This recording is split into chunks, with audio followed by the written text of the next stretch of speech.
రాజుల మొదటి గ్రంథం 11వ అధ్యాయం మీ ఎదుట ఉంచుకోండి. సొలొమోను మహారాజు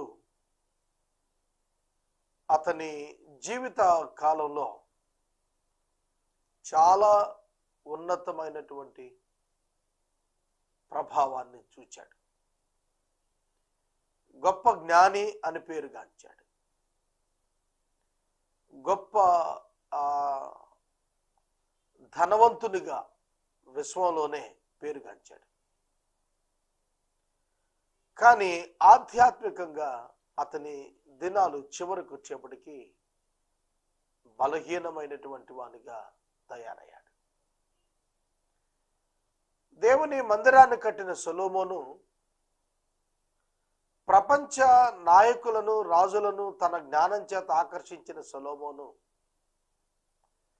దేవుని విషయంలో భక్తిహీనుడయ్యాడు. వ్యక్తిగత ప్రవర్తన విషయంలో జ్ఞానహీనుడయ్యాడు. ఇది నాకు మీకు మనందరికీ హెచ్చరికే.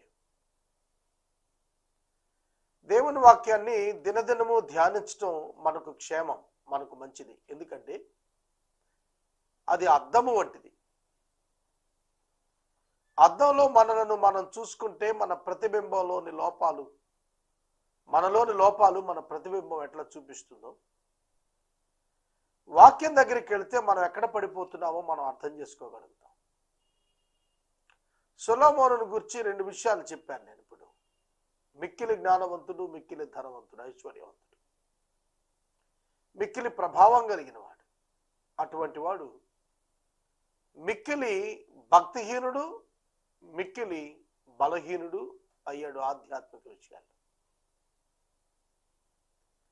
కనుక సొలొమోను యొక్క జీవితం ముగింపులో దేవునికి ఇష్టము లేని రీతిలో కొనసాగింది.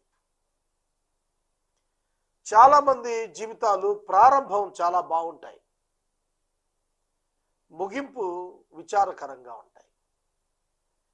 ఆత్మ సంబంధంగా ప్రారంభిస్తారు, శరీర రీతిగా ముగించేస్తుంటారు. ఆత్మ సంబంధంగా ప్రారంభించి ఆత్మ సంబంధంగానే ముగించడం నేర్చుకోవాలి. కానీ ఆత్మ సంబంధంగా ప్రారంభించి శరీర సంబంధంగా ముగించేస్తే ప్రయోజనం ఏంటి? అట్టి ఉదాహరణలో సొలొమోను జీవితం పెద్ద ఉదాహరణ. సొలొమోనును గురించి వ్రాసిన కొన్ని పదాలు 11వ అధ్యాయంలో బాధ కలిగించే పదాలు. Such a great wise man foolish things చేశాడు. దేవుడిచ్చినటువంటి ఘనతను, జ్ఞానాన్ని సద్వినియోగం చేసుకోలేదు. నేను ఎప్పుడు చెబుతుంటాను, మానవునిలో ఏదైనా మానవ జీవితంలో ప్రవర్తనలో మంచి వచ్చింది అంటే అది దేవుని కృపే. మానవునిలో స్వయంగా మంచి రాదు, చెడే వస్తుంది. ఒకవేళ అది మంచిగా కనబడితే అది మానవ మంచితనం అవుతుంది, కానీ దైవిక మంచి కాలేదు. దాని వెనకాల ఉద్దేశాలు శరీర సంబంధంగానే ఉంటాయి. దేవుని ఎదుట ఎన్నిక చేయబడ. చూడండి, చదువుతాను. మొదటి వచనం నుండి 11వ అధ్యాయం ప్రారంభవచనం.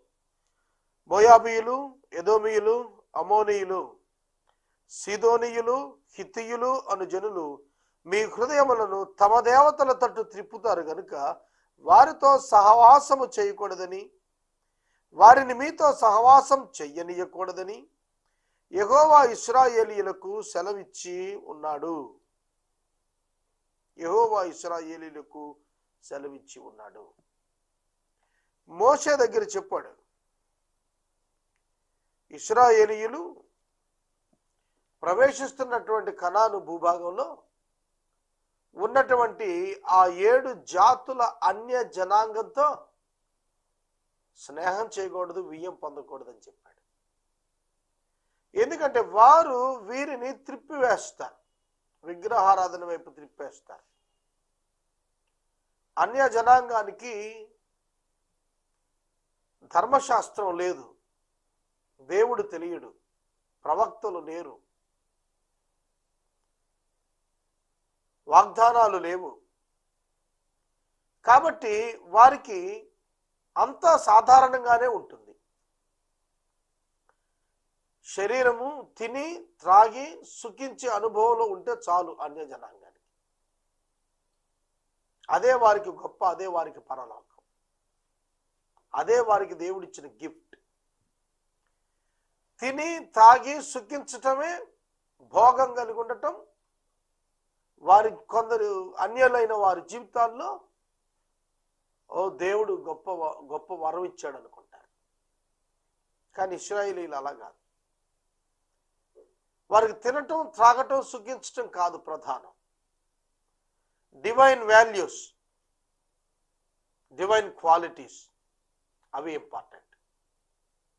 అందుకనే they were set apart from all the gentile people. అన్య జనాంగమంతటి నుండి వారు ప్రత్యేకించబడిన వారుగా, పరిశుద్ధులుగా తీర్చబడ్డారు. వేషధారణ, వస్త్రధారణ, మాట, భాష, పై విషయాలే కాకుండా భక్తి సంబంధమైన విషయాల్లో, దైవ సంబంధమైన విషయాల్లో ప్రత్యేకంగా ఉన్నారు వాళ్ళు. లోకమంతా ఒక దిక్కు పోతుంటే ఇశ్రాయేలీలు దేవుని దిక్కొచ్చారు. కనుక దేవుడు ముందే చెప్పాడు వారితో సహవాసం చేయొద్దు అని. చూడండి, ఇది కొంచెం మనం న్యూ టెస్టిమెంట్ పీరియడ్లో యాజ్ ఎ క్రిస్టియన్స్, క్రైస్తవులుగా మనం ఏం చేయాలి? ఈ బైబిల్లో వ్రాయబడిన ఈ మాటలు మనం ఎట్లా స్వీకరించాలి? చాలా స్ట్రిక్ట్గా పాత నిబంధనలో ఖరాఖండగా చెప్పాడు అన్యులతో సహవాసం చేయొద్దు అని. అలాగే చేయకుండానే బ్రతికారు ఇజ్రాయేల్ జనాంగం. యేసుక్రీస్తు వచ్చే వరకు కూడా అన్యులను చాలా తక్కువగానే చూశారు. వాళ్ళు ప్రత్యేకమైన వారిగా భావించుకుని తమను తాము ఘనులుగా ఎంచుకున్నారు. క్రైస్తవుడు అన్యులతో సహవాసం చేయకూడదా? ఒక రూమ్మేట్గా ఒక నాన్ క్రిస్టియన్స్తో కలిసి ఉండకూడదా? కాలేజీలో నాన్ క్రిస్టియన్తో కలిసి చదువుకోకూడదా? ఉద్యోగ స్థలంలో ఒక నాన్ క్రిస్టియన్తో కలిసి ఉద్యోగం చేయకూడదా? ఇట్లా రకరకాలైన విషయాలు వస్తాయి. ఎందుకంటే సహవాసం అన్నారు కదా. అయితే ఇక్కడ వ్యక్తులతో సహవాసం చేస్తున్నప్పుడు దేని విషయంలో ఈ ప్రిన్సిపల్ మర్చిపోకూడదు. దేని విషయంలో కలవద్దన్నాడు. కలిస్తే జరిగే ప్రమాదం ఏంటో చెప్పాడు. ఆ ప్రమాదం కొరకు కలవద్దన్నాడు. వారు మిమ్మలను అన్య దేవతల వైపు తిప్పేస్తారు కాబట్టి. దేవుని గురించినటువంటి ప్రమాణాల విషయంలో రాజీ పడితే ఆ వ్యక్తి నష్టపోతాడు. యేసుక్రీస్తు ప్రభువును అంగీకరించిన వ్యక్తి దేవుని విషయంలో మిగిలిన ఎవరితోనైనా సరే రాజీ పడలేడు. యేసుక్రీస్తే దేవుడు, మరెవ్వరూ దేవుడు కాదు అనే ఏకైక తాత్పర్యంలో క్రైస్తవుడు ఉంటాడు. ఇక అందులో రాజీ లేదు. No dilution also.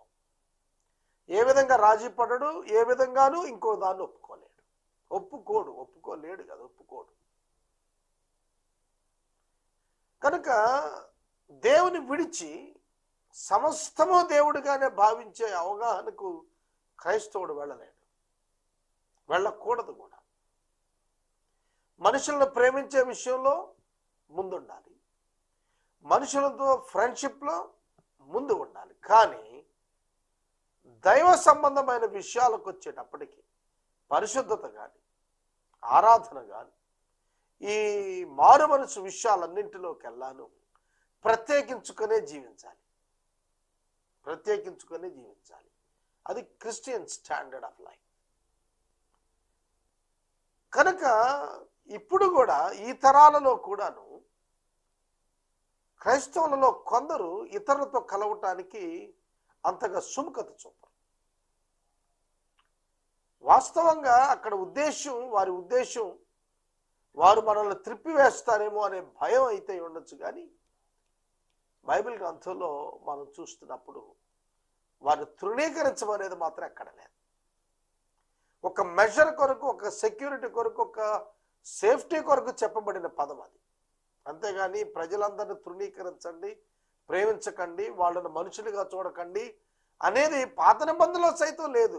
ఒకే ఒక కాన్సెప్ట్ ఏమిటంటే విగ్రహారాధన మిమ్మల్ని తిప్పేస్తారు కాబట్టి వాళ్ళతో సహవాసం చేయొద్దు అన్నాడు తప్ప మరొక ఉద్దేశం కానే కాదు. వాళ్ళు తృణీకరించండి అనేది కాదు. అలా తృణీకరించలేదు. దేవుడు అందరినీ ప్రేమించాడు. కనుక ఇశ్రాయేలీల యొక్క ప్రత్యేకత విషయంలో రాజీ పడకుండా ఉండటం కొరకైనా జాగ్రత్తగా దాన్ని చెప్పాడు. కాబట్టి ఇక్కడ మనం చూస్తున్నప్పుడు అలా సెలవిచ్చినప్పటికీ, అయితే రాజైన సొలొమోను ఫరో కుమార్తెను కాక ఆ జనులలో, ఏ జనులలో? అన్యజనులలో ఇంకా అనేక మంది పరస్త్రీలను మోహించెను. కామాతురత గలవాడై వారిని ఉంచుకొనుచు వచ్చెను. 300 మంది ఉపపత్నులు, 700 మంది రాజకుమార్తెలైన భార్యలు కలిగి ఉన్నారు. అతని భార్యలు అతని హృదయమును త్రిప్పివేసిరి.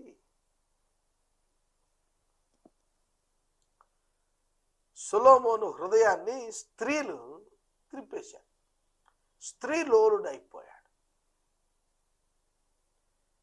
సొలొమోను గారు సామెతల గ్రంథం రాశాడు, ప్రసంగి గ్రంథం రాశాడు, పరమగీతాలు రాశాడు. సొలొమోను స్త్రీని మరణము కంటే బలము కలిగిన ఉరులుగా వర్ణించాడు. న్యాయాధిపతుల గ్రంథంలో సంసోను దెలైలాను మోహించాడు. మోహించి ఆమెతో ఉన్నాడు, ఉంచుకున్నాడు. ఆమె అతనిని దేవుని తట్టు నుండి తిప్పేసింది, శోధించి తిప్పేసింది. మోహించుట, కామము అనే ఈ రెండు శరీర సంబంధమైనటువంటి ఇచ్చలు ఒక పరిపూర్ణ పురుషుడిగా ఎదిగిన వ్యక్తిని కూడా పడగొట్టేస్తాయి.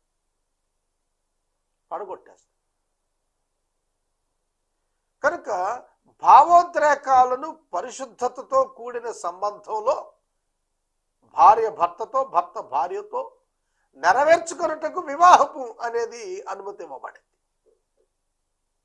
పశువు వలె మానవుడు జీవించకూడదు.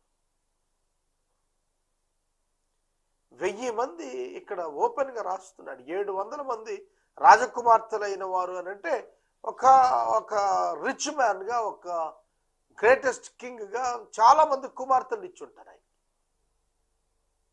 ఏమి కుమార్తెనిస్తేనే రాజ్యంతో సంబంధమా? ఒక అగ్రిమెంట్ చేసుకోవచ్చు కదా, కప్పము కట్టే అంతగా చెప్పుకోవచ్చు కదా. అంటే ఇతనికి ఉన్నటువంటి స్త్రీలోలత్వాన్ని బట్టి ఇతడు ఈ రూట్లో మిగతా రాజులతో సంబంధాలు పెట్టుకున్నాడు. It's a failure.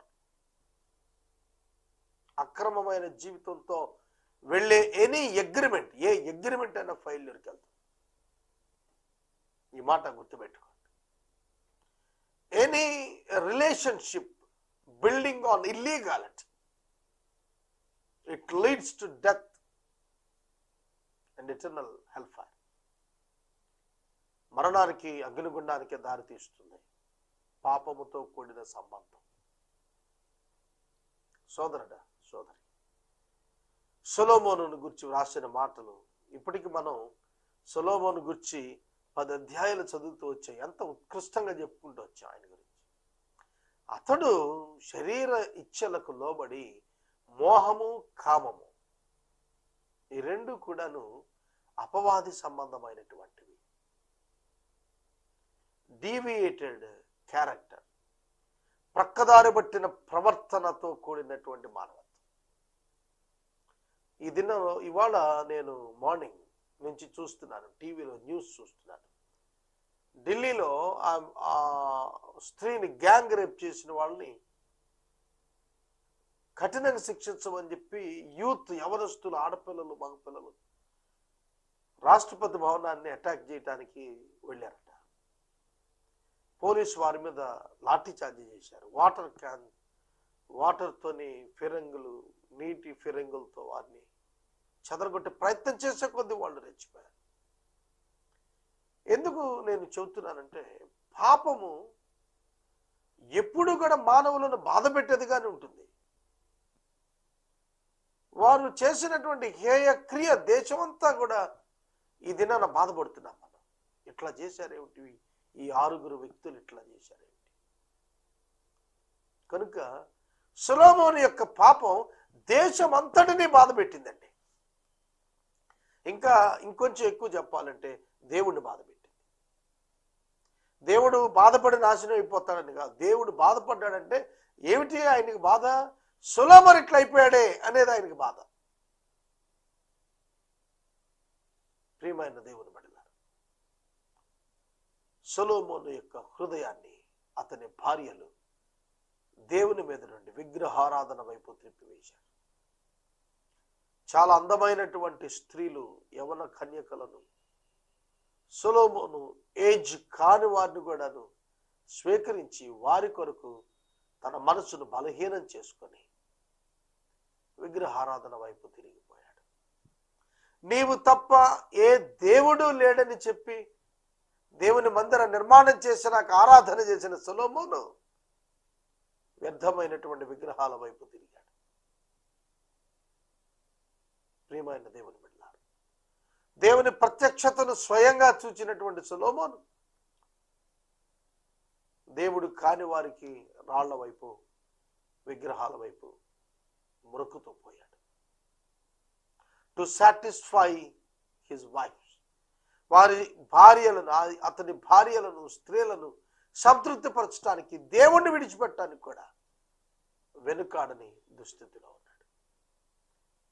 నీ కౌగిట ఉన్న భార్య దేవునికి వ్యతిరేకంగా తిరగమని చెబితే వినద్దని ఇశ్రాయేలీలకు కఠినంగా ఆజ్ఞాపించాడు దేవుడు. ప్రియ దేవుని బిడ్డలారా, స్టాండర్డ్స్ ఆఫ్ గాడ్, దేవుని యొక్క విలువలు, దేవుని యొక్క ప్రమాణాలు మన జీవితాల్లో మనం ఎన్నడూ మర్చిపోకూడదు, విడిచిపెట్టకూడదు. అందుకే నేను చెబుతున్నాను, పదే చెబుతున్నాను, దేవుని వాక్యం చదవండి. దయచేసి దేవుని వాక్యం చదవండి. బిలీవర్స్, మనం ఫెస్టివల్ సీజన్లో ఉన్నాం, మంచిది. అంతకంటే అధికంగా బైబిల్ చదవాలి. సెలబ్రేషన్ కంటే అత్యధికంగా బైబిల్ చదవటం నేర్చుకుందాం. It's more important. ఎందుకంటే జీవితాన్ని మనకు తెలియచేసేది వాక్యమే. మనం ఎక్కడ పడిపోతున్నామో మనం అర్థం చేసుకునేట్లు చేసేది వాక్యమే. రైట్. అతని భార్యలు అతని హృదయమును త్రిప్పివేసిరి. సొలొమోను వృద్ధుడైనప్పుడు అతని భార్యలు అతని హృదయం ఇతర దేవతలతో త్రిప్పగా, అతని తండ్రి అయిన దావీదు హృదయం వల్ల అతని హృదయము దేవుడని యెహోవా యెడల యథార్థము కాకపోయెను. యథార్థము కాకపోయెను. అండర్లైన్ చేసుకోండి. His heart is not right with God. దేవుని హృదయానుసారుడిగా ఉండాల్సిన సొలొమోను దేవునికి అనుకూలంగా లేడు. హృదయము పాడైపోయింది. హృదయము మోసకరమైంది. ఘోరమైన వ్యాధి కలిగింది. దాన్ని గ్రహించగలిగిన వాడు ఎవడు అన్నాడు ఇర్మియా భక్తుడు. నిజమే. సొలొమోను అంతటి గొప్ప జ్ఞాని యొక్క హృదయం దేవుని పట్ల యథార్థంగా లేదు. ఎందుకు ఆ జ్ఞానం? జ్ఞానము కలిగిన వాడు యథార్థత లేకపోతే జ్ఞానము వలన ప్రయోజనము శూన్యము. ఎంతో గొప్ప జ్ఞాని ఉండి అజ్ఞాని వలె అయిపోతే, దేవుని పట్ల యథార్థత లేకపోతే అతనికి ఏమిటి ప్రయోజనం? చూడండి, ఆ ప్రకారము సొలొమోను అష్టారోతు, సీదోనుల దేవతలను, మిల్కోము అను అమోనిల హేయమైన దేవతను అనుసరించి నడిచిన. ఎంత డేంజర్ అండి ఇది! మిల్కోము అను అమోనియుల దేవతను అనుసరించి నడిచెను. యెహోవాను విసర్జించిన సొలొమోను. ఎటువంటి దేవుడండి!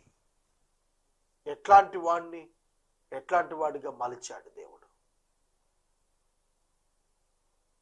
అదోనియా ఏలుతున్నాడని, రాజా నీవు వినలేదా అని బెత్షెబా దావీదు దగ్గరికి వెళ్ళి మొరపెట్టుకుంటే, దావీదు తన దృష్టిలో అల్పంగా ఉన్నటువంటి సొలొమోనును తన దృష్టికి తానే చిన్నవాడికి భావించుకునే సొలొమోనును చక్రవర్తిని చేస్తే, చక్రవర్తి అయిన తర్వాత జ్ఞానాన్ని సంపదను ఇస్తే, అతనికి ప్రతి సంవత్సరం 13,320 కిలోల బంగారం కప్పంగా వచ్చేటట్లుగా దేశాలన్నింటినీ కూడా అతను స్వాధీనం చేసుకోగలిగితే, అట్లాంటి దైవ జ్ఞానం దేవుని వల్ల పొందిన వ్యక్తి మిల్కోము అనేటువంటి అమోనియల దేవతను పూజించుతూ దేవుణ్ణి విడిచిపెట్టాడు. ఈ దినాల్లో చాలా మంది దేవుణ్ణి విడిచిపెడుతున్నారు. కేవలం వారి శరీర ఇచ్ఛలను నెరవేర్చుకోవడానికి, వారి హృదయాలను దేవుని వైపు నుండి డబ్బు వైపు, దేవుని వైపు నుండి అధికారం వైపు, దేవుని వైపు నుండి స్త్రీల వైపు, దేవుని వైపు నుండి లోకము వైపు, ఆకర్షణ వైపు త్రిప్పేసుకుంటున్నారు. చాలా విచారకరమైన అంశం అది. సొలొమోను యెహోవా దృష్టికి చెడు నడత నడిచి తన తండ్రి అయిన దావీదు నడిచినట్లు అనుసరించినట్లు యథార్థ హృదయంతో యెహోవాను అనుసరింపలేదు. చెడు నడత, బ్యాడ్ క్యారెక్టర్, చెడు నడత, బ్యాడ్ బిహేవియర్, వికెడ్ బిహేవియర్. చెడు నడత నడిచాడు. ఇంత గొప్ప జ్ఞాని చెడు నడత నడిచాడు. యెహోవాను అనుసరింపలేదు.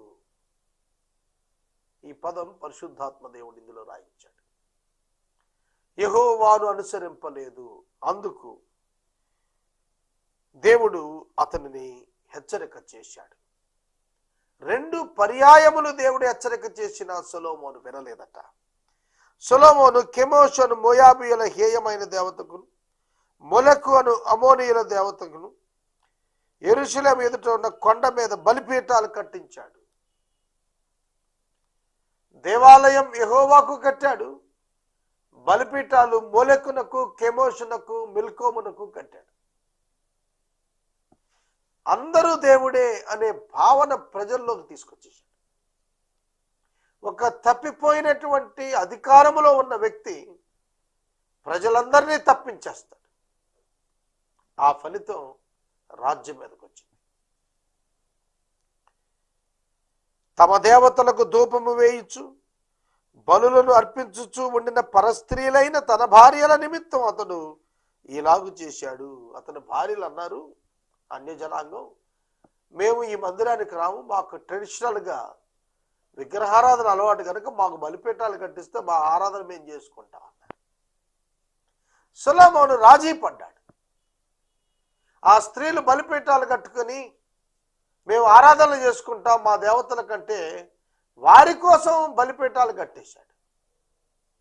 వారి నిమిత్తం బలిపీఠాలు కట్టాడు.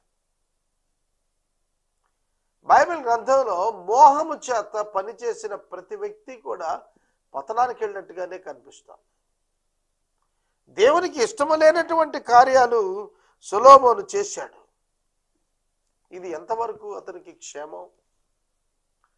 ఇది ఎంతవరకు అతనికి మాన్యత? చరిత్రలో ఒక హీనత అతని గురించి ఐడెంటిఫై అయిపోయింది కదా, నోటెడ్ అయిపోయింది కదా. కనుక మన జీవితాల్లో మనం సాక్ష్యాన్ని కాపాడుకోవటం చాలా ప్రాముఖ్యం. సాక్ష్యాన్ని ప్రజలు గుర్తించలేకపోవటం వేరు, సాక్ష్యాన్ని కాపాడుకోవటం వేరు దేవుని ఎదుట. ప్రియమైన దేవుని బిడ్డలారా, సొలొమోన్ ద వైజ్ అని పేరుగాంచిన ఆ వ్యక్తి ఒక ఫూలిష్గా బిహేవ్ చేశాడు. అంతేకాదు, ఆయన ప్రసంగ గ్రంథంలో చాలా చోట్ల ఒక పర్వర్షన్లోకి వచ్చాడు. అంతా వ్యర్థం, అంతా వ్యర్థం, అంతా వ్యర్థం అనుకుంటూ వెళ్ళిపోయాడు. వ్యర్థం కానిది చాలా ఉంది, ఆయన చూడలేకపోయాడు. దేవునితో మానవుడు నడిచినప్పుడు అతని జీవితం వ్యర్థం కాదనేది సొలొమోను గారు ప్రసంగి గ్రంథంలో ప్రజెంట్ చేయలేకపోయాడు. జడ్జిమెంట్ ఉందని ప్రజెంట్ చేశాడు, కానీ కృప ద్వారా ఉన్న రక్షణను ప్రజెంట్ చేయటంలో ముందుకు రాలేదు. పశువులకున్న ప్రాణంతో మనుషులకున్న ప్రాణాన్ని పోల్చి సమానం అనుకున్నాడు. కనుక ఆయన యొక్క జ్ఞానము ఆధ్యాత్మిక విషయాలకు వచ్చేటప్పటికీ బలహీనమైపోయింది. కనుక భౌతికంగా గొప్ప జ్ఞానం కలిగి ఉన్నవాడు ఆధ్యాత్మికంగా మినిమం నాలెడ్జ్ కూడా లేనివాడై ఉంటాడు. ఆశ్చర్యపడక్కర్లేదు. చాలా టాప్ ఎడ్యుకేటెడ్ అయి ఉండొచ్చు, దేవుని గురించిన జ్ఞానంలో శూన్యం. ఒక్కొక్కటి పామరుడై ఉండొచ్చు, కానీ దైవ జ్ఞానంలో ఉన్నత శిఖరంలో ఉంటాడు. కనుక దేవునితో వ్యక్తిగత సంబంధం ద్వారానే దేవుని యొక్క జ్ఞానం అబ్బుతుంది తప్ప పుస్తకాల్లో చదవటం వల్ల రాదు. బైబిల్ చదివితే బైబిల్ గురించిన పరిచయ జ్ఞానం పెరుగుతుంది తప్ప మారు మనసు పొంది రక్షణ పొందకపోతే దేవుని గురించిన అనుభవ జ్ఞానం రాదు. బైబిల్ గురించి చాలామంది చెప్పగలుగుతారు.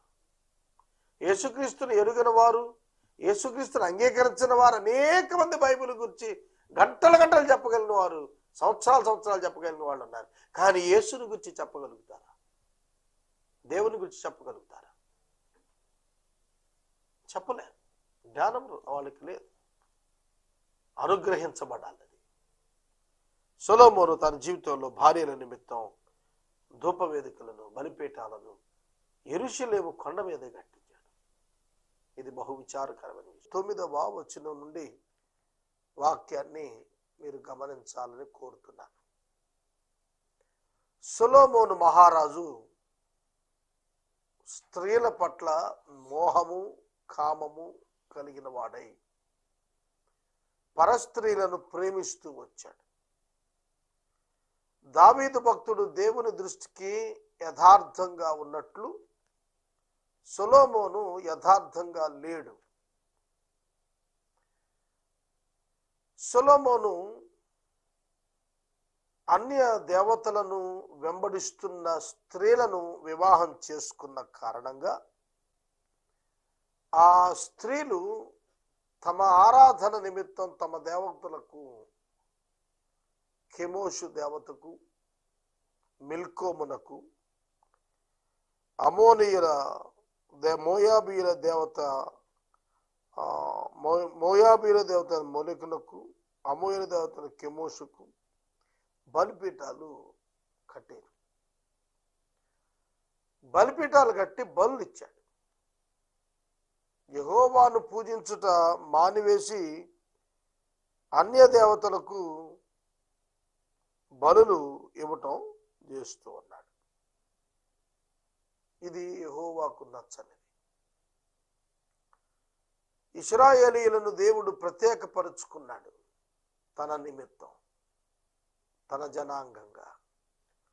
వారికి 10 ఆజ్ఞలు ఇచ్చాడు. 10 ఆజ్ఞల్లో మొదటి ఆజ్ఞ, నేను తప్ప వేరొక దేవుడు మీకు ఉండకూడదు.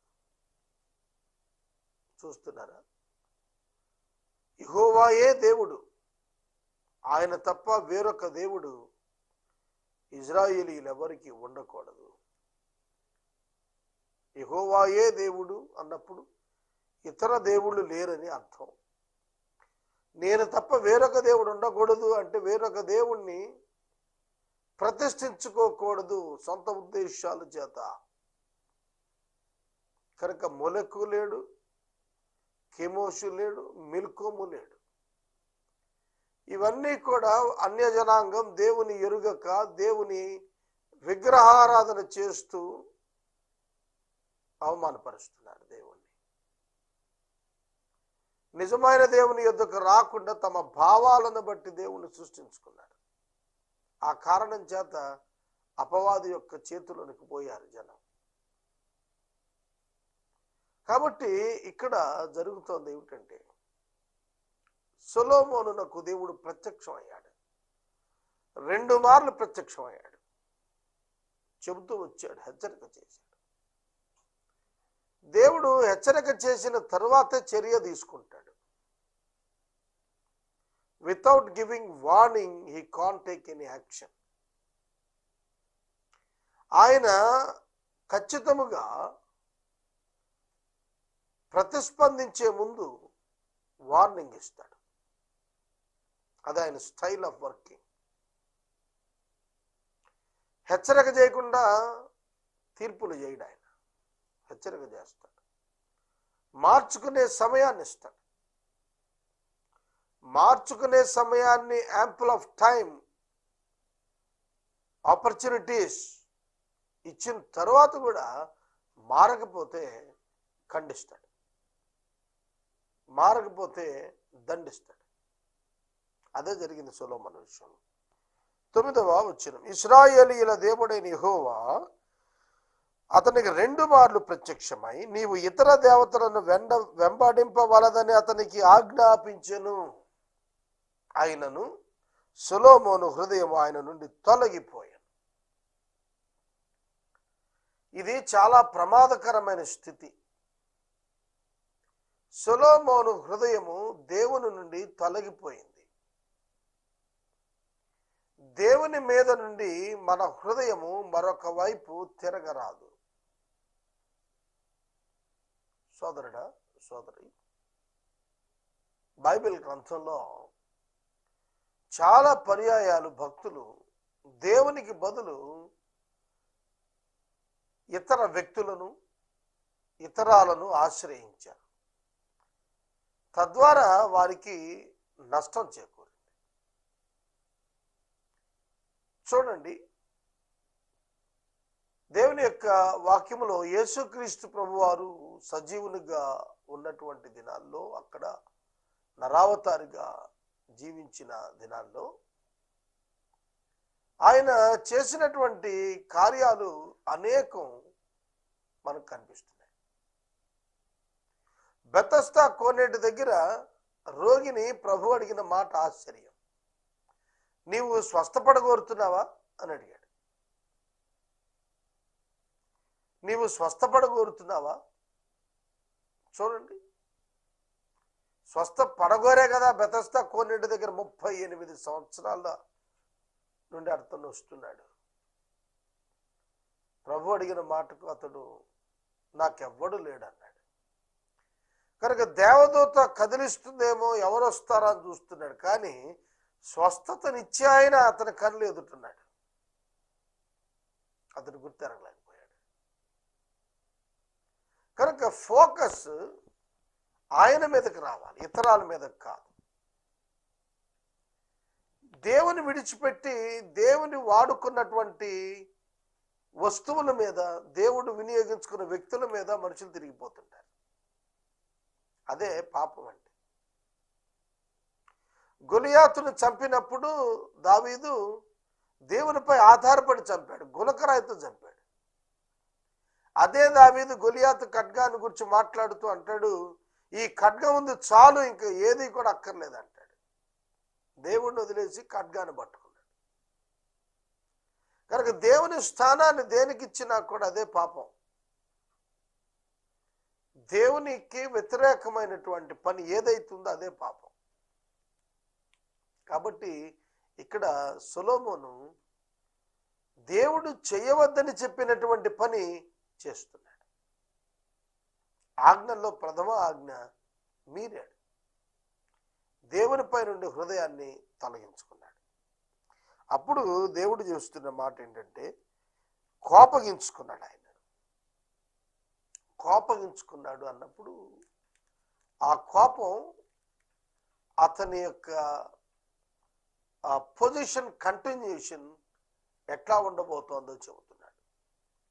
ఆయన వాగ్దానం చేశాడు కాబట్టి దావీదుకు, సొలొమోన్ని భరించి కంటిన్యూ చేశాడు దేవుడు. నీ సింహాసనం మీద నీకు అక్కడ ఉండకపోడు అన్నాడు కదా, అందుకనే కంటిన్యూ చేశాడు.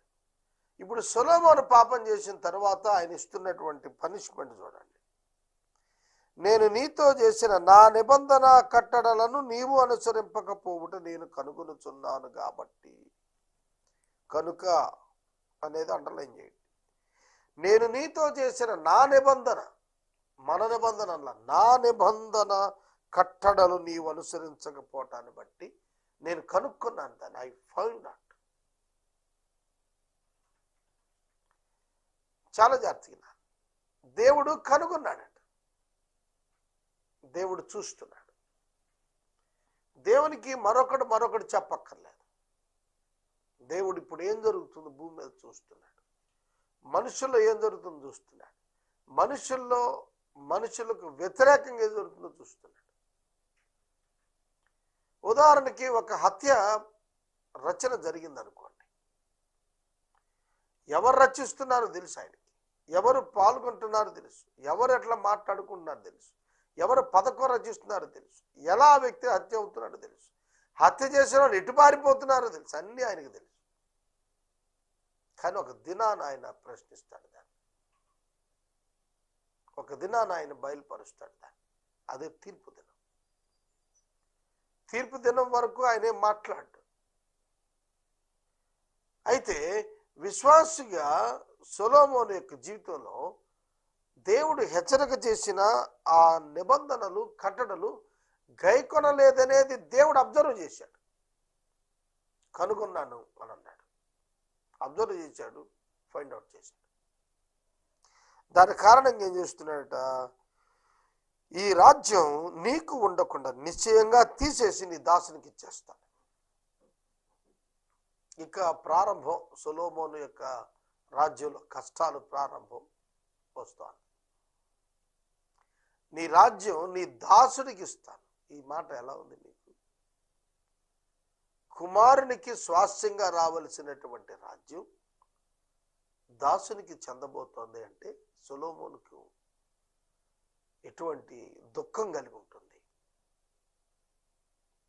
దావీదుకి ఇచ్చిన మాట చొప్పున నీ కాలంలో చేయను కానీ నీ దాసునికి 10 గోత్రాలను ఇచ్చేస్తాను, అయితే నా దాసుడైన దావీదుకి వాగ్దానం చేశాను కాబట్టి ఒక గోత్రాన్ని ఉంచుతాను అని అన్నాడు. నేను యేసయ్య పరిష్కారం ఒక ఛానల్ 24 hours ఛానల్ పెట్టాను. గత సంవత్సరం కంటే ముందు సంవత్సరం 2011లో పెట్టినప్పుడు చాలామంది దైవ సేవకులు వాక్యోపదేశం చెప్పడానికి వచ్చారు. ఉచితంగా ప్రసారం, ఉచితంగా ట్రాన్స్మిషన్. 225 మంది దైవ సేవకులు. తర్ఫీదు ఇచ్చాను, సువార్త మాత్రం చెప్పాలి, సువార్తికుని చిరునామా ఉండదు అందులో. మొదట బాగానే వచ్చారు, అంగీకరించి. తర్వాత ఒక్క దైవజనుడు రాలేదు అంటే మీరు నమ్ముతారా? 220 మందిలో అందరూ వివిధ ప్రాంతాల్లో సేవ చేస్తున్నారు. సువార్త పరిచర్య కొరకు ఒక కమిట్మెంట్ ఇచ్చిన తరువాత పాస్టర్స్ మానేశారు. నేను దాన్ని విస్తరింపజేసే ప్రక్రియ నుంచి వెనక్కి తీసుకొచ్చాను. ఒక్క చింతలపూడి అనే పట్టణంలో మాత్రమే 24 గంటలు యేసయ్య పరిష్కారం ప్రసారం వస్తుంది. దేవుడు చేయడా? చెయ్యలేడా? మన కమిట్మెంట్ ఎప్పుడైతే బ్రేక్ అవుతుందో దానిని బట్టి దేవుని యొక్క కార్యాలు కూడా ఆయన రివర్స్ చేస్తాడు. తీయటానికి వీల్లేదు. ఒక్క చోట మాత్రమే ఇప్పుడుంది. ఆయన ప్రభావం అది కొనసాగడం ద్వారా అర్థం చేసుకోవచ్చు. అది చేసిన ఆయన ఇంకా మిగతా చోట చేయలేరా? కానీ ఎవాంజలిస్ట్ మిస్డ్ దేర్ కమిట్మెంట్. కనుక ప్రియ దేవుని బిడ్డలారా, దేవుడు తన కార్యాలు తాను చేయగలుగుతాడు, మనమే పోగొట్టుకుంటాం వాటిని. నా ఒక్కడి ప్రసారాలు, పాత ప్రసంగాలే చింతలపూడిలో రిపీటెడ్గా కంటిన్యూ చేస్తున్నా. తర్వాత ఎంతోమందిని ఆహ్వానించాం, మాసాల తరబడి అనౌన్స్మెంట్స్ ఇచ్చాం, యాడ్స్ ఇచ్చాం. ఉచితంగా సువార్త చెప్పండి ఈ ఛానల్లో రండి అంటే ఒక్కడు రాలేదు. ఇప్పుడు నేను చెబుతున్నాను కదా, ఈ మాట విని ఒక్కడైనా వస్తే ఈ నెలలో నేను చెబుతాను. కమిట్మెంట్ మిస్ అయినప్పుడు సేవ లేదు. ప్రియ దేవుని బిడ్డలారా, సొలొమోను తన కమిట్మెంట్ మిస్ అయ్యాడు. దేవునితో తన అగ్రిమెంట్ పోగొట్టుకున్నాడు. అందున అతని రాజ్యం అతని తదనంతరం అతని దాసునికి ఇవ్వబడుతుంది. అతని తండ్రి అయిన దావీదుకు దేవుడు వాగ్దానం ఇచ్చినందున దావీదుని బట్టి సింహాసనం మీద దావీదు సంతానంగా ఉండబోతున్నాడు, ఒక గోత్రం పైన, అంతే. కాబట్టి నీ చేతిలో నుంచి నేను దీనిని తీసేయాలి. కానీ నీ తండ్రి నిమిత్తం నేను అలా చేయటం లేదు ఇప్పుడు. కాబట్టి దేవుడు దావీదుకి ఇచ్చిన మాటను బట్టి మాట కట్టుబడ్డాడు దేవుడు. ఎంత కోపం వచ్చినా సొలొమోను మీద పడడం లేదు. అది నీ తండ్రి అయిన దావీదు నిమిత్తము నేను నీకు అలాగా చేయటం లేదు ఇప్పుడు, నేను నీ దినాల్లో నేను అది చేయటం లేదు. కనుక గాడ్స్ జడ్జిమెంట్స్ ఒక్కసారి డిక్లేర్ అయితే ఖచ్చితంగా అవి జరిగి తీరుతాయి. ఖచ్చితంగా అవి జరిగి తీరుతాయి. నేను అలాగూ చేయక నీ కుమారుని చేతిలోండి దాన్ని తీసేస్తాను, అయితే రాజ్యం అంతా తీసేయను. నా దాసుడైన దావీదు నిమిత్తం నేను కోరుకున్న యెరూషలేము నిమిత్తం ఒక్క గోత్రాన్ని నీ కుమారునికి ఇస్తున్నాను పరిపాలనకి. చూడండి, ఒక్క గోత్రాన్ని ఇస్తున్నాడట దేవుడు. 12 గోత్రాల్లో 11 గోత్రాలు తీసేస్తున్నాడు. డెలిబరేట్గా 10 గోత్రాలు పక్కకు పోతున్నాయి. ఒక్క గోత్రం నీ కుమారునికి ఇస్తున్నాను అన్నాడు. సొలొమోను కుమారుడు రెహబాము. రెహబాము ఎలా పోగొట్టుకున్నాడో రాజ్యం రాబోయే దినాల్లో నేను చెబుతాను. పోతుందనేది దేవుడికి తెలుసు, దేవుడే చేశాడు ఆ కార్యం. కానీ రెహబాము ఎట్లా పోగొట్టుకున్నాడు ఇండివిజువల్గా అనేది మనం అర్థం చేసుకోవచ్చు. తర్వాత సొలొమోను యొక్క రాజ్యంలో శత్రువు లేడు కదా. సొలొమోనుతో శత్రుత్వం ఎవరు పెట్టుకుంటారండి? విశ్వవ్యాప్తమైనటువంటి రాజు. అదే కాక దేవుడు సమాధానం నిలిపినటువంటి రాజ్యం అది. కాబట్టి మానవులు ఎవరు అతనితో విరోధం పెట్టుకోవడానికి సాహసం చేయరు. Is the ultimate one in that nation. ఆ దేశంలో ప్రముఖమైన వాడే కాదు, అంతిమమైనటువంటి అధికారాలు కలిగిన వాడు అతడు. అయితే అతనికి శత్రువులను రేపటం ప్రారంభించాడు దేవుడు. వింటున్నారా విశ్వాసులారా? ప్రతి ఆదివారం మందిరానికి వెళుతూ రక్షించబడ్డామని చెప్పుకుంటూ విల్ఫుల్గా పాపములో కంటిన్యూ అవుతుంటే దేవుడే పరిస్థితులను, శత్రువులను రేపుతాడు అనేది మనం అర్థం చేసుకోవాలి. చాలామంది అనుకుంటారు మనం పాపం చేస్తున్నాం, ఎవరు చూస్తున్నారులే అనుకుంటారు. దేవుడు చూస్తున్నాడు. దేవుడు తన విశ్వాసి పాపం చేస్తే అతనికి విరోధంగా అపవాదికి అప్పగిస్తున్నాడు. కారణం తిరిగి అతడు ప్రభువులోకి వస్తాడు, అతనిలో పరివర్తన కోసం అని చెప్పి. కాబట్టి ఇక్కడ ఇద్దరు శత్రువుల గురించి 14వ వచనం నుండి 22వ వచనం వరకు ఒక శత్రువుని గురించి వ్రాయబడింది. అతడు ఏదోమీయుడు అయినటువంటి హదదు అనువాడు. దావీదు యొక్క కాలములో ఈ హదదు అనే వ్యక్తి బాలుడుగా ఉండగా ఏదోము దేశం మీద దావీదు యుద్ధానికి వెళ్ళాడు. దావీదు యుద్ధం చేసి వెనక్కి వచ్చిన తర్వాత అక్కడ యోవాబు దావీదు యొక్క సేనాధిపతి అక్కడే మకాం వేసి మగాళ్ళందరినీ చంపేశాడు. ఆ సందర్భంగా హదదు బాలుడిగా ఉన్నవాడు అతను తీసుకుని అతని వారందరూ కూడా ఐగుప్తుకు పారిపోయారు. ఐగుప్తులో వారు ఆశ్రయం పొందారు. మిద్యాను దేశంలో నుండి బయలుదేరి పారాను దేశానికి వచ్చి పారాను దేశం నుండి కొందరు అతను తోడుకొని ఐగుప్తు దేశాన్ని తీసుకొచ్చారు. ఐగుప్తు రాజు దగ్గర అతడికి ఇల్లు, భూమి అన్ని కూడా ఫరో ఇచ్చాడు. ఇతని పేరు హదదు, ఏదోమీయుడు. ఏదోమీయులు అంటే ఎవరు?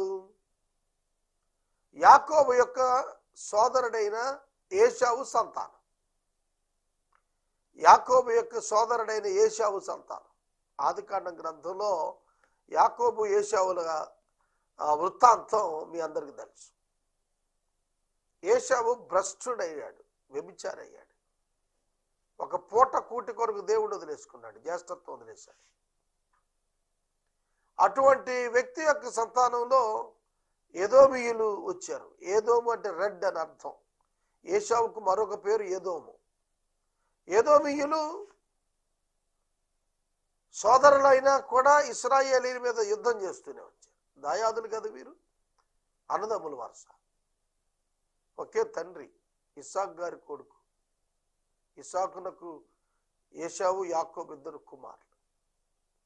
కనుక ఇశ్రాయేలీయులు ఎదోమీయులతో యుద్ధానికి పోయారు. అలాగే లోతు కుమారులు, అబ్రహాం గారు అన్న కుమారులు లోతు కుమారులు మోయాబీలు అమ్మోనీయులు కూడా విరోధులే ఇజ్రాయేల్. వీరు కూడా సోదరుల వరుసలోకి వచ్చారు. అయినా కూడా యుద్ధమే. అబ్రహాము చేసినటువంటి తప్పిదం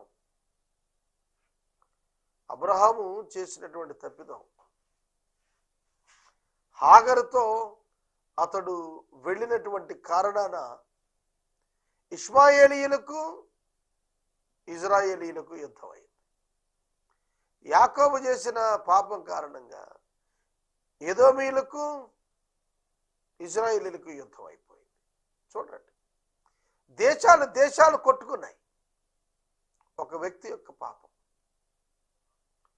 చూడండి, ఇప్పటికీ కూడా ఎవరైనా అంతర్జాతీయ సమస్యలు ఒకసారి ఆలోచిస్తే కొందరి యొక్క నిర్ణయాల వల్ల అంతర్జాతీయ సమస్యలు వస్తాయి. అలాగున ఇక్కడ కూడాను దావీదు కాలంలో జరిగినటువంటి పోరాటానికి ఈ హదద్ అనేటువంటి వాడు పసివాడుగా ఉన్నవాడు అతడు ఐగుప్తుకు చేరినప్పుడు ఐగుప్తులో ఫరో అతనికి ఆశ్రయం కల్పించాడు. ఆ తర్వాత అతడు మంచితనాన్ని చూచి ఫరో తన భార్య యొక్క సిస్టర్ని, కజిన్ని అతనికి ఇచ్చి పెళ్లి చేశాడు. ఫరో దృష్టికి బహుగా దయ పొందిన కారణంగా హదదుకు తహ్మెనేసు అనే ఫరో భార్య యొక్క సహోదరి, తహ్మెనేసు అనేది ఫరో భార్య పేరు, ఆమె సహోదరి అన్నేముడు అని ఇక్కడ పేరు రాయాల. ఆమెను హదదుకి ఇస్తే హదదు గెనుబతు అనేటువంటి ఒక కుమారుని కన్నాడు. ఈ గెనుబతు అనేటువంటి వ్యక్తికి ఫరో ఇంట తహ్మెనేసు వీనికి పాలు విడిపించింది కనుక గెనుబతును, అంటే హదదు కుమారుడైన గెనుబతును రాజకుమారుల్లో చేర్చారు ఐగుప్తులో. అంటే చూడండి, ఒక శత్రువు బిల్డ్ అయ్యాడు. అది కూడా ఎక్కడున్నాడు? ఐగుప్తులో బిల్డ్ అయ్యాడు. ఆలోచించండి, శత్రు కుటుంబం నుంచి వచ్చాడు, శత్రువుల బలాన్ని పొందుకున్నాడు, బలమైన శత్రువుగా ఆవిర్భవించాడు. గ్రహించండి, దేవుని పిల్లలు పాపములో పడిపోతే అపవాది బలమైనటువంటి వాడిగా తయారవుతాడు. అతని పక్షంగా, అతనికి వ్యతిరేకంగా మనుషులు కూడా అలాగే బలవంతులుగా తయారు చేస్తాడు. మనం నేర్చుకోవాలి వాక్యాన్ని. అనుదినం యేసే పరిష్కారంలో వాక్యం నేను చెప్పకపోతే ఎప్పుడో యేసు ప్రభువును వదిలిపెట్టి భ్రష్టుని అయిపోయేవాడిని. అపవాదిని, పాపాన్ని, లోకాన్ని గుర్తించటం, జయించటం వాక్యము చేత హృదయాన్ని నింపుకుంటే తప్ప సాధ్యం కాదు. వాక్యం చేత శోధనను గుర్తించగలుగుతాం, ప్రార్థనా శక్తి చేత శోధనను జయించగలుగుతాం. కనుక సొలొమోను గారికి శత్రువు బిల్డ్ అవుతున్నాడు. సోదరులారా, ఆ తరువాత అంతట దావీదు తన పితరులతో నిద్ర పొందిన తరువాత యోవాబు మరణమైన సంగతి ఐగుప్తు దేశముందు హదదు విని, నేను స్వదేశానికి వెళ్ళటానికి సెలవిమ్మని చెప్పి అడిగాడు. ఫరో అన్నాడు, నీకేం తక్కువైందయ్యా? ఈ దేశంలో నీకు నేను అన్నీ ఇచ్చాను కదా, ఎందుకు నీ దేశానికి వెళుతున్నావు అని అడిగాడు. అప్పుడు హదదు, తక్కువైనది ఏదియో లేదు కానీ ఎలాగైనా నన్ను వెళ్ళనీయమన్నాడు. ఎలాగైనా నేను వెళ్ళిపోవాలంటున్నాడు. అంటే శత్రువు సమీపానికి వస్తున్నాడు సొలొమోను రాజ్యానికి. మరొక శత్రువు దేవుడు లేపాడట. అతడి పేరు ఎల్యాదా కుమారుడైన రెజోను అను ఇంకొక విరోధిని లేపాడు. వీడు శోభారాజు అయిన హదదెజరు అను తన యజమాని యొద్ద నుండి పారిపోయిన వాడు. క్యారెక్టర్ విషయంలో లూప్ హోల్స్ ఉన్న వాళ్ళు సొలొమోను మీదకి వస్తున్నారు. దావీదు శోభాను హతం చేసినప్పుడు ఇతడు కొందరు సమకూర్చి కూడిన ఒక సైన్యమునకు అధిపతి. దమస్కుకు వచ్చి అక్కడ నివాసం చేసి దమస్కులో రాజు అయిపోయాడు. దమస్కునకు రెజోను రాజుగా ఉన్నాడు. హదదు చేసిన ఈ కీడుగాక సొలొమోను బతికిన దినములన్నీ యూతుడు అరాము దేశముందు ఏలుతున్నవాడై ఇజ్రాయేలీలకు విరోధి అయి ఉండి ఇశ్రాయేలీల యందు అసహ్యత కలిగిన వాడై ఉండెను. అసహ్యం కలిగిన వాడుగా ఉన్నాడు. సోదరుడా, సోదరి, మన వ్యక్తిగత జీవితాల్లో పరిశుద్ధతను కాపాడుకుందాం. శత్రువు అంతర్గతంగా, శత్రువు బహిరంగంగా, బాహ్యంగా, వెలుపట అభివృద్ధి చెందకుండా మన జీవితాల్లో దేవుని వాక్యానికి లోబడదాం. సొలొమోను చేసిన పాపమును బట్టి సొలొమోను రాజ్యానికి శత్రువులు తయారయ్యారు. అంతేకాక యెరోబాము అను ఒక క్రూరునికి రాజ్యం అప్పగించబడతాంది. 26వ వచనం, దేవుడైన యెహోవా ఇశ్రాయేలీయులకు విరోధముగా సొలొమోనునకు విరోధముగా శత్రువులను లేపటం ప్రారంభించాడు. ఎదోమీయుడైన హదదును, అటువలనే ఎల్యాదా కుమారుడైన రెజోను అను వ్యక్తిని, దమస్కు రాజును, సిరియన్ కంట్రీ, వీరిని శత్రువులుగా దేవుడు లేవనెత్తాడు. శత్రు భయం లేనటువంటి సొలొమోను రాజ్యం శత్రు భయానికి గురయ్యింది. దేవుడు తన హస్తాన్ని తొలగిస్తే జరిగే పరిస్థితులు ఇవి. విల్ఫుల్ సిన్లో కంటిన్యూ అవుతున్న వారికి ఇట్లాంటివి వస్తాయి. ఇష్టపూర్వకంగా పాపంలో కొనసాగితే ఇట్లాంటి పరిస్థితులను దేవుడిస్తాడు. 26వ వచనం నుండి మరియు అనే పదంతో ప్రారంభమైంది. మరియు అనే పదం 14వ వచనం నుండి 22వ వచనం వరకు హదదును గురించిన వివరం ఉంటే, మరియు అని 23వ వచనం ప్రారంభం. మరలా 26వ వచనం కూడా మరియు సొలొమోను సేవకుడైన యెరోబాము సహారాజు మీదకు లేచెను కూడా అని అర్థం. చూడండి, శత్రువులు సంఖ్య పెరిగిపోతోంది. సేవకుడు కూడా శత్రువు అయిపోయాడు. అది ఎట్లా జరిగిందో రాస్తూ వచ్చాడు. యెరోబాము జెరేదా సంబంధమైన ఎఫ్రాయిమీయుడైన నెబాతు కుమారుడు. ఎఫ్రాయిము, చూడండి, మనష్షే, ఎఫ్రాయిము అనేటువంటి ఇరువురు కుమారులు యోసేపు యొక్క కుమారులు. యాకోబు యొక్క సంతానంలో యాకోబుకు పుట్టిన కుమారులు 12 మంది. 11వ వాడు యోసేపు. యోసేపుకు 2 కుమారులు, మనష్షే, ఎఫ్రాయిము. ఆ ఎఫ్రాయిము సంతానానికి చెందిన నేబాతు అనే ఆమె యొక్క నేబాతు కుమారుడు. అతని తల్లి పేరు జెరూహా. ఎఫ్రాయిమీయుడైన నేబాతు, జెరూహా, వీరి యొక్క సంతానం యెరోబాము.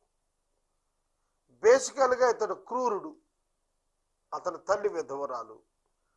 అతడు రాజ్యం మీదకు లెగటానికి హేతు ఉంది, కారణం ఉంటుంది. కారణం ఎప్పటిదో సొలొమోను మిల్లోను కట్టించి తన తండ్రి అయిన దావీదుపురం కలిగిన బేటలు బాగు చేస్తున్నాడు. అయితే యెరోబాము అను అతడు మహాబలాఢ్యుడై ఉండగా ఇతడు పని యందు శ్రద్ధ గలవాడని సొలొమోను తెలుసుకున్నాడు. యోసేపు సంతతి వారు చేయవలసిన భారమైన పని మీద అతన్ని అధికారిగా నియమించాడు. అంతటి యెరోబాము యెరూషలేము నుండి బయలువెడలిపోయి షిలోనీయుడైన ప్రవక్త అహీయా అతని మార్గమందు కనుగొన్నాడు. చూడండి, ఇక్కడ అహీయా ఒక ప్రవక్త. దేవుడు అతనిని వినియోగించుకుంటున్నాడు యెరోబామును అభిషేకించడానికి. యెరోబాము బలాఢ్యుడు మరియు శ్రద్ధ గలవాడు అనేది రాసింది ఇక్కడ. యాటిట్యూడ్స్ ప్రాపర్గా లేకపోయినా ఫిజికల్ స్ట్రెంగ్త్స్ బాగుంటాయి. చాలా మందిలో హృదయంలో మారు మనసు లేకపోయినా, పశ్చాత్తాపం లేకపోయినా, పరిశుద్ధత లేకపోయినా మల్టీ ఫెరిఫరల్ టాలెంటెడ్గా ఉంటారు, మల్టిపుల్ టాలెంట్స్ కలిగి ఉంటారు. అట్లాంటి యవనస్తుడు యెరోబామును అహీయా కనుగొన్నాడు. యవనస్తుడు యెరోబాము, షిలోనీయుడైన ప్రవక్త అయిన అహీయా యెరోబామును కనుక్కొని అహీయా తన కొత్త వస్త్రం ధరించుకున్నాడు. వారిద్దరు తప్ప పొలంలో ఎవ్వరు లేరు. అహీయా తాను ధరించుకున్న కొత్త వస్త్రాన్ని పట్టుకుని 12 ముక్కలుగా చింపి, ఈ 10 ముక్కలు నువ్వు తీసుకో. ఇశ్రాయేలు దేవుడిని యెహోవా సెలవిస్తోంది ఏమిటంటే, జనులు నన్ను విడిచి అష్టారోతు, సీదోను దేవతలు, కెమోషు, మోయాబీల దేవత మిల్కోము, అమోనుల దేవతకు మొక్కి సొలొమోను తండ్రి అయిన దావీదు చేసినట్లు నా దృష్టికి యోగ్యమైన దాన్ని చేయక, నా కట్టడలు నా విధులను అనుసరింపక నేను నేర్పించమని నడవకున్నారు కనుక సొలొమోను చేతులను రాజ్యం కొట్టివేసి 10 గోత్రాలు నీకు ఇచ్చేశాను. అయితే నా సేవకుడైన దావీదు నిమిత్తం నేను యెరూషలేము పట్టణం కోరుకున్నందున ఇశ్రాయేలీయుల గోత్రం నుండి వారికి ఒక గోత్రం ఉండనిస్తున్నాను. రాజ్యం వారి చేతుల నుండి బొత్తిగా తీసివేయక నేను కోరుకున్న నా సేవకుడైన దావీదు నా ఆజ్ఞలను అనుసరించి నా కట్టడలను అనుసరించిన కనుక దావీదును జ్ఞాపకం చేసుకుని అతని దినాలని అతని అధికారిగా ఉండనిస్తాను. అయితే అతని కుమారుని చేతిలో నుండి రాజ్యాన్ని తీసివేస్తాను, అందులో నీకు 10 గోత్రాలను ఇస్తాను. చూడండి, అహీయా డిక్లేర్ చేసేసాడు. అహీయా ఒక కొత్త వస్త్రం కట్టుకున్నాడు. పొలంలో ఉన్నారు అహీయా, యెరోబాము, ఇంకెవ్వరు లేరు అక్కడ. యెరోబాముకు అహీయా తన వస్త్రాన్ని 12 ముక్కలు చేసి దానిలో 10 ముక్కలు అతని చేతికిచ్చాడు. ఇది యెహోవా సెలవిస్తున్నాడు, యెహోవా చెప్పమన్నాడు నీకు, ఈ 10 గోత్రాలు నీవి. చూడు, దావీదును బట్టి నేను ఒక గోత్రం అతనికి ఉంచుతున్నాను, వీటిపైన నిన్ను నేను రాజుగా అభిషేకించేస్తున్నాను. ఎప్పుడైతే ఈ ప్రత్యేకమైనటువంటి సంఘటన జరిగిందో దీనిని ఖచ్చితంగా యెరోబామే బయటపెట్టి ఉండాలి. ఆ నోట సొలొమోనుకు చేరిపోయింది. సొలొమోను యెరోబామును చంపేయాలని ప్రయత్నం చేశాడు, కానీ సొలొమోనుకు దొరకకుండా యెరోబాము పారిపోయాడు. దేవుడు అభిషేకించినప్పటికీ కూడాను అతన్ని కూడా తీసేయటానికే సొలొమోను ఎదురుకెళ్తున్నాడు. దేవుని ఏర్పాటును సైతం ధిక్కరించేటువంటి ఆధ్యాత్మిక భ్రష్టత్వానికి వెళ్ళిపోయాడు సొలొమోను. దేవుడు నా రాజ్యాన్ని తీసేస్తే నేనేం చేయగలుగుతాను? దేవుడు రాజ్యాన్ని ఇచ్చాడు, దేవుడు రాజ్యం తీసేస్తున్నాడు. అల్టిమేట్ అథారిటీ అయింది కదా. దేవా నన్ను క్షమించు అని సొలొమోను ఎక్కడ అడిగినట్టుగా కనపడలేదు మనకి. అన్రిపెంటెడ్ సిన్. ప్రియమైన దేవుని బిడ్డలారా, సొలొమోను దేవా నన్ను క్షమించని అడిగినట్టు కనపడదు. అతడు ఈ విధమైన క్రియలు అతని జీవితంలో ప్రారంభమైన తర్వాత 25వ వచనం, 35వ వచనం, అయితే అతని కుమారుని చేతిలో రాజ్యం తీసి నీకు ఇస్తాను, నా నామమును అక్కడ ఉంచుటకు నేను కోరుకున్న పట్టణం యెరూషలేములో నా ఎదుట ఒక దీపం నా సేవకుడైన దావీదుకి ఎల్లప్పుడు ఉండేటట్టు అతని కుమారులో ఒకనికి ఒక గోత్రం ఇస్తాను. నేను నిన్ను అంగీకరించినందున నీ కోరిక అంతర చొప్పున నీవు ఏలుబడి చేయించి ఇశ్రాయేలు మీద రాజువై ఉందువు. నేను వాక్యాన్ని చదువుతున్నప్పుడు కొన్ని పదాలు నన్ను ఆకర్షిస్తున్నాయి. అవేమిటంటే, క్యారెక్టర్ ఆఫ్ గాడ్, నీ కోరిక చొప్పున నువ్వు చేస్తావు అని అన్నాడు. చూస్తున్నారా? ఇతనితో అగ్రిమెంట్ పెట్టలా దేవుడు, నిబంధన పెట్టలా యెరోబాముతో. నీ కోరిక చొప్పున చెయ్యి అన్నాడు. దేవుడు ఒక అపాత్రుడికి అవకాశాన్ని ఇచ్చినప్పుడు నీ ఇష్టం చొప్పున చేయటానికి నియమించాను అన్నప్పుడు ఎంత జాగ్రత్తగా ఉండాలి, ఎంత జాగ్రత్తగా ఉండాలి. పూర్తి స్వేచ్ఛ ఇచ్చాడు యెరోబాముకి దేవుడు. యెరోబాము తర్వాత ఇశ్రాయేలు రాజ్యాన్ని 20 మంది యెరోబాము తర్వాత 12 కుటుంబాల నుంచి వచ్చి పరిపాలన చేశారు. మరి అంతమంది వచ్చి పరిపాలన చేసినప్పుడు ఒక్క రాజైనా మంచోడు రావాలి కదండి. ఒక్కడు కూడా మంచోడు రాలేదు.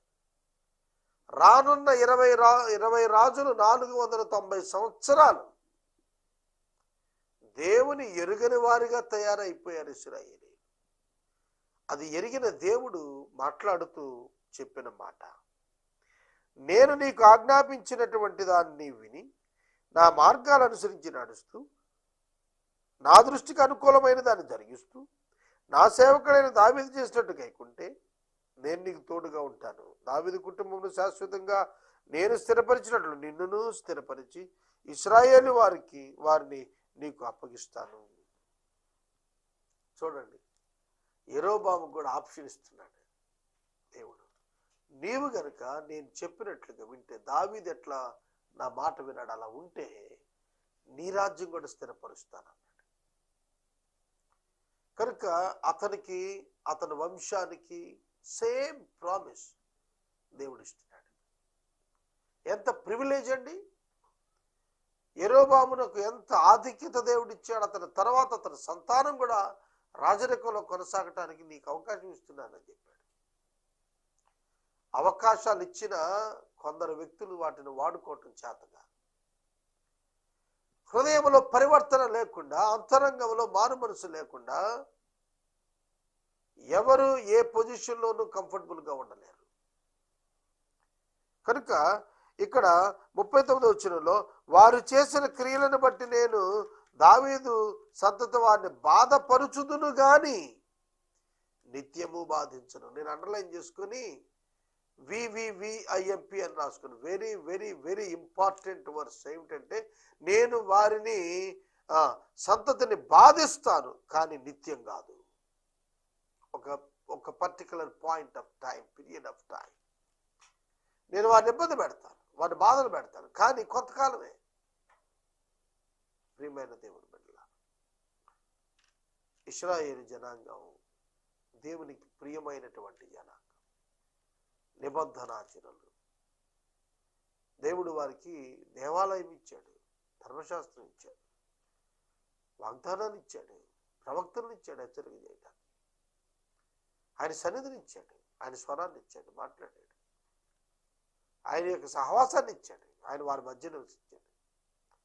అట్లాంటి దేవుడు వారితో మాట్లాడుతున్నాడు, నేను వారిని బాధపరుస్తాను కానీ నిత్యం బాధపరచను.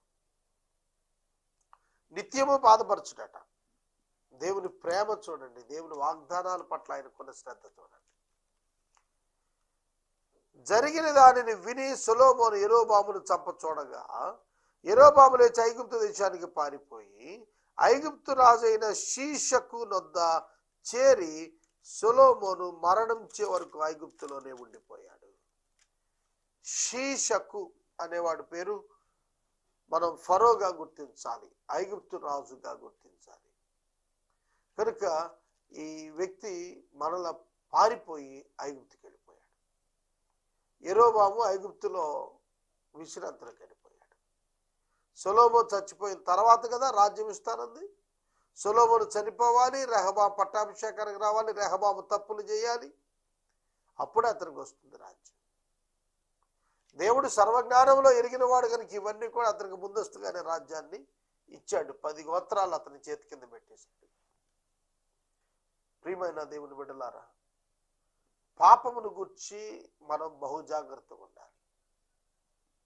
పాపము మనుషులకు ఇంపైనదిగా కనిపిస్తుంది, సువాసన భరితంగా ఉన్నట్టుగా అనిపిస్తుంది, ప్రియంగా ఉన్నట్టుగా అనిపిస్తుంది, పరిస్థితులన్నీ బాగున్నట్టుగా అనిపించేస్తుంది. కానీ అవన్నిటినీ రివర్స్లో మనం నష్టాన్ని చూడాల్సి వస్తుంది అనేది మనం గుర్తిరగం. పరిశుద్ధ లేఖనంలో ఈ యెరోబాము తనకు జరిగినటువంటి దేవుడు చేసినటువంటి కార్యం బయటికి ఎందుకు చెప్పాలి? యెరోబాముకు డిక్లేర్ అయ్యింది, నువ్వు రాజు అవుతున్నావు, నీ చేతికి అప్పగిస్తాను, సొలొమోను మరణం తర్వాత అతని కుమారుని రాజ్యం నీ చేతిలో పెట్టేస్తాను దేవుడు చెప్పిన తర్వాత ఇట్స్ మోస్ట్ కాన్ఫిడెన్షియల్ విషయం. చాలా రహస్యంగా ఉంచాల్సినటువంటి విషయాన్ని యెరోబాము ఓపెన్గా చెప్పుకున్నాడు. లేకపోతే అతన్ని తరవాల్సిన పని సొలొమోనుకు రాదు. సొలొమోను మరణ తర్వాత ఏం జరుగుతుంది అనేది యెరోబాము అహీ అనేవాళ్ళు మాట్లాడకపోతే తెలిసేది కాదు. ఖచ్చితంగా వారిద్దరిలో ఈ ఇన్ఫర్మేషన్ బయటికి బొక్కించారు, బయట మాట్లాడారు. దాంతో సొలొమోనుకి వెళ్ళింది ఇన్ఫర్మేషన్. సొలొమోను ఇతను చంపడానికి ప్రయత్నం చేశాడు. అప్పుడు ఫరో ఆశ్రయం కల్పించాడు. చూడండి, సొలొమోను జ్ఞానము, సొలొమోను దీవెనలో ఉన్నంత కాలం, సొలొమోను ఆధిపత్యంలో ఉన్నంత కాలం ఫరో కుమార్తెనిచ్చాడు, ఇతర రాజుల కుమార్తెనిచ్చారు. కానీ ఎప్పుడైతే యెరోబాము ఐగుప్తును ఆశ్రయించడానికి వచ్చాడో, సొలొమోనునకు భార్యనిచ్చినటువంటి వ్యక్తిగా ఉన్నప్పటికీ కూడా ఫరో ఆశ్రయం కల్పించాడు. షీషకు అనేవాడు ఐగుప్తును వెళ్తున్నాడు, అతడు ఆశ్రయం కల్పించేశాడు. కనుక ప్రిన్సిపల్స్, పాలసీస్ ఏమి లేవు ఇక్కడ. వారు దెబ్బతిన్నారు. అందుకే వారు నియమావళులు ఏం పాటించేవారుగా కనబడటం లేదు. సొలొమోను గారు, మా అమ్మాయిని ఇచ్చామయ్యా, మా అల్లుడు గారు అవుతారు, నువ్వు అతని మీదకి లేకపోతే ఏంటి, అతని రాజ్యం మీదకి లేకపోతే ఏంటి అని అడగలేదు. వాళ్ళు చేర్చుకున్నారు ఐగుప్తీయులు. ఐగుప్తీయుల యొక్క స్వభావం భయంకరమైన స్వభావం. కనుక అతడు యెరోబాము ఐగుప్తులు తలదాచుకున్నాడు సొలొమోను చచ్చిపోయే వరకు. సొలొమోను చేసిన కార్యాలను గూర్చి, వివరాలను గూర్చి జ్ఞాన గ్రంథంలో వ్రాయబడ్డాయి. సొలొమోను కార్యాలను గురించి గ్రంథాల్లో వ్రాయబడ్డాయి. సొలొమోను యెరూషలేమునందు ఇశ్రాయేలునందరి ఏళ్ల కాలం 40 సంవత్సరాలు. అంతటి సొలొమోను తన పితరులతో కూడా నిద్రించి తన తండ్రి అయిన దావీదు పురమందు సమాధి చేయబడాడు. అతడు కుమారుడు రెహబాము అతనికి మారుగా రాజు అయ్యెను.